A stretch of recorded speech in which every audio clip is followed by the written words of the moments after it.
He was making a fool out of himself, and I shoved him up against the wall. And I said, "You can't do this here, man. You can't do this in front of my family." Hey guys, welcome back to Carnivore Quest. My name's Larry. Me and my wife Cassie are on a journey to lose 250 pounds eating the carnivore diets. Been doing good the last year. I'm down about 90 pounds. Cassie's down about 70. We're feeling good and we're getting our life back. Today's kind of a come clean video. I just wanted to sit down with you guys and kind of recap the last couple months. Some things I've been holding inside of me that I haven't really talked about on the channel, a little bit here and there, but I've been struggling, it hasn't been easy. I've been thinking a lot about this the last week, and I really started struggling mentally when we did our fast February, during that long fast.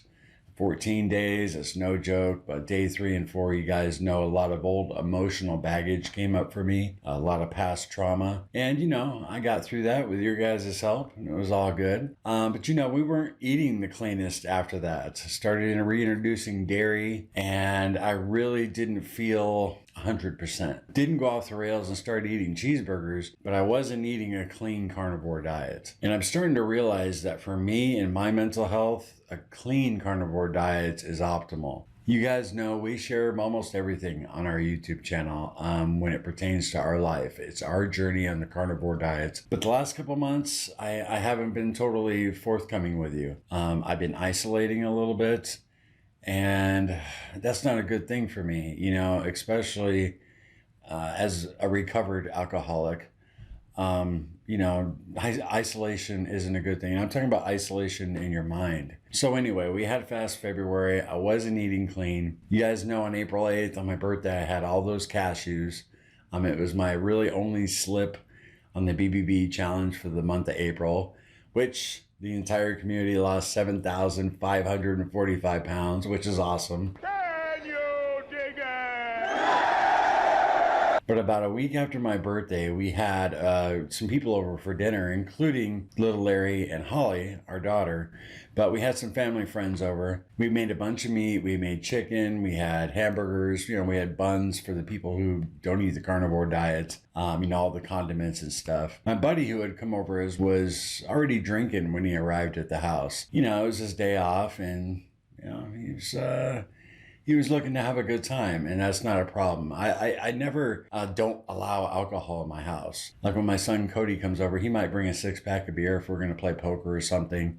It's never bothered me at all. I really don't like hard alcohol in the house, and Cody knows that.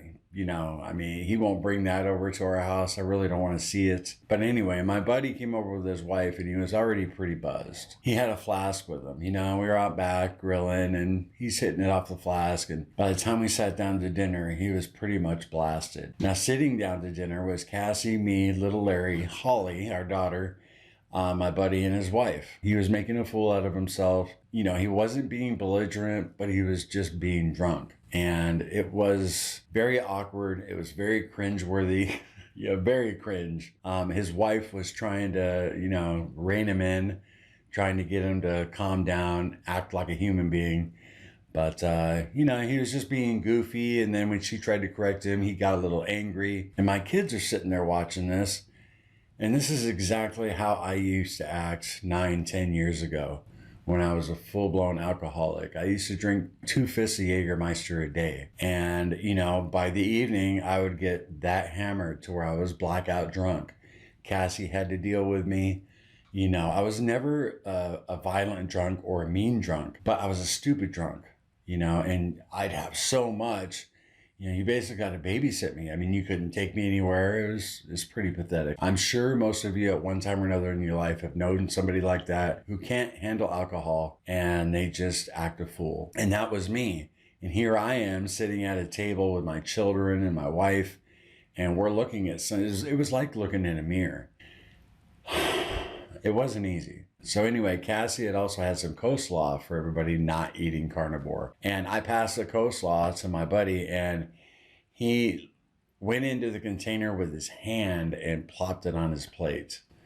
And his wife was just so embarrassed. I mean, you can only imagine, right? Well, I stood up and I pretty much grabbed him out of his chair. I said, come on, we got to talk. And I took him out on the front porch. For about a minute, I tried to talk some sense into him, and he wasn't listening. You know how somebody who's inebriated like that acts. It's like talking to a brick wall. Finally, I grabbed him and I shoved him up against the wall. And I said, you can't do this here, man. You can't do this in front of my family. He's like, man, relax, Larry. You know, I saw red as soon as he said that. And I had him up against the front door and I punched the front door right next to his head, pretty much as hard as I could. And it kind of shocked him, you know, and I said, you are going to get in your car and your wife's going to drive you home. We've known each other about 3 years and he's never seen me that pissed off. And it kind of shocked him, you know, he had a sober moment. And, you know, then he started apologizing. I said, come on, let's get in the car. I got him in his car and I came back in and told his wife, took her aside and I said, I got him in the car, get him home. You know, and of course she's mortified, apologized. I said, no, you know, it's no big deal. Just get him home safe, get him sober. He'll sleep it off. Well, later that night, as Holly was leaving, you know, we were all out on the porch and she gave me a hug and, you know, she teared up and she said that brought back a lot of memories for her, you know, when she was in high school. And I acted like that.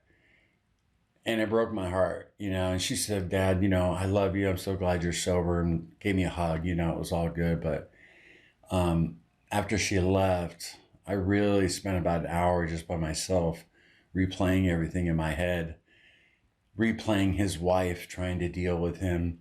I saw Cassie there, you know, I saw Cassie there trying to deal with me. And, you know, back in the day, I don't remember a lot of that stuff because I was the one who was drunk. But that was the first time in 8.5 years of sobriety that I've sat down and been in that situation. It was so cringe. I mean, I can't even, you know, when he was everybody was uncomfortable. Now I've been around drunk people a ton of times, you know, over the course of the 8.5 years, but never in that kind of setting. We're sitting down to a meal and somebody's so drunk, they're acting very rude, very, a little bit belligerent, you know, especially to his wife. And just the next couple of weeks, you know, that just really weighed on me and I couldn't get it out of my head. It depressed me. I mean, I guess that's the only word I can say, or it just got me in deep thought. So by the end of April and by the end of our 5,000 pound weight loss challenge, I had been eating clean for 3 weeks. And I reported to you guys I was feeling great, and I was physically. But emotionally, I wasn't there yet. And it took about another week, maybe around May 7th, which was my mom's birthday. May 6th, May 7th, I started to really feel better. And I've stayed eating clean on my carnivore diets. I'm not having any dairy. I'm not having any seasonings other than salt and no sauces. And it took about 30 days. Now, maybe I just came to terms, you know, maybe through prayer or talking with Cassie or my kids. I started feeling better emotionally. That could have been a huge part of it. But also eating clean. I mean, I know that has something to do with it.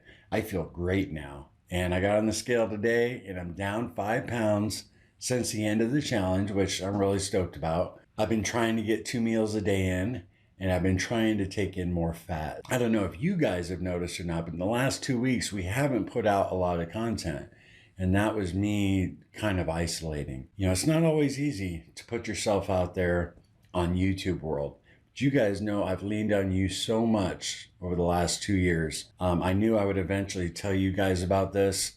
Since that night with my buddy, he's apologized up and down. I mean, it's very out of character for him. He's not a big drinker. And, you know, of course I forgave him right away. It wasn't a big deal. That just couldn't happen at my house, you know.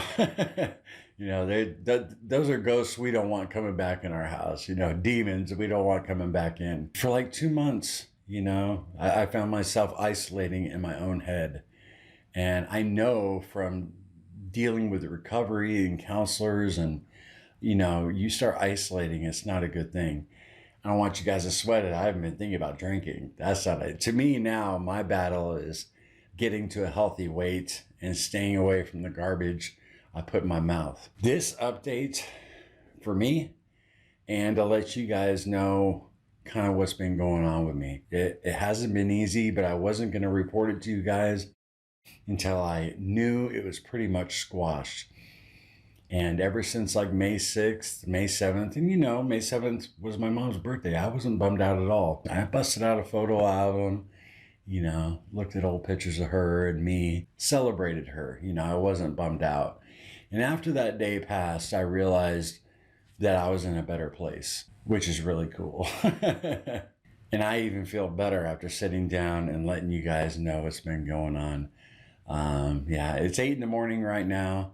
Mother's Day. I do want to wish everybody a happy Mother's Day, and a happy Mother's Day to all the mothers in my life. My mom, who's in heaven, Cassie's mom, Bonnie, Cassie, my daughter, Ashley, my mother-in-law, Marty, who was in the picture while I was getting sober and showed me nothing but unconditional love. And my nieces, you know, all the mothers out there in my, you know, immediate orbit, and to all of you. If you're a mother out there, happy Mother's Day. I hold you in very high regard. I was very close with my mom. She was my best friend. Toughest and most important job in the world, being a mama. I should have this out to you guys around 6 p.m. today. Recording it pretty early. We're gonna have a day out. We're gonna actually go see our kids. Usually we have everybody come over and see us, but today we're gonna head to Holly's house and we're going to Cody's house and make a day of it. So I love you guys, and we'll see you soon. Remember, no sugar, no carbs, no cheating. Later. Before you guys go, check out this next video where Cassie narrates her first top 10 countdown.